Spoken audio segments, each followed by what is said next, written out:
แก้วเอ๋ยเจ้าเป็นหยังลืมคอนหลงลืมบ่อนเคยนอนเคยอยู่อาศัยจากคนนี้แก้วนี้ไปมีคนใหม่เจ้าเครียดเจ้าสั่งผู้ใดหนีไปอยู่ไสโนเจ้าแก้วเอ๋ยเจ้าเป็นหยังลืมหักไปบ่สั่งลืมหังหักก่อนเก่าเครียดให้ไผมองใจอันใดน้องเจ้าลืมมีไม่แล้วลืมเฮาน้องเจ้าแม่สาลิกาจากไปแล้วน้องแม่แก้วลืมคนลืมทุกบ่อนลืมพรลืมคนเลี้ยงมาลืมข้าวน้ำคงคองเคยอยู่สุขาไปแล้วบ่หวนกลับมาแม่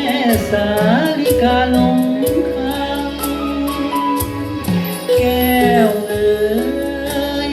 หากเสียงคนมุ่งสู่จงคืนสู่เดือนเดิมน้องอยู่แต่หลังยังคอยท่าแม่สา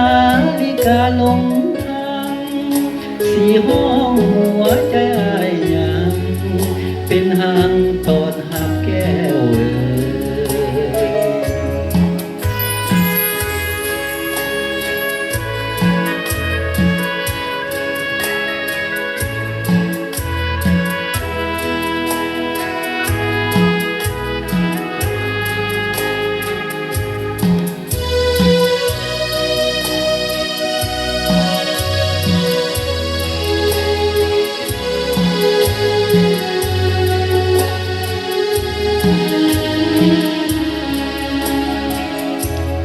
จ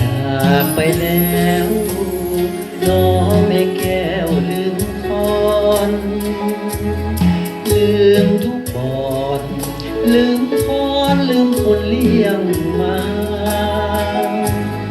ลืมข้าวน้ำปงทองเคยอยู่สุขาไปแล้วบ่หวนกลับมาแม่สาลิกาลงทางแก้วเอ๋ย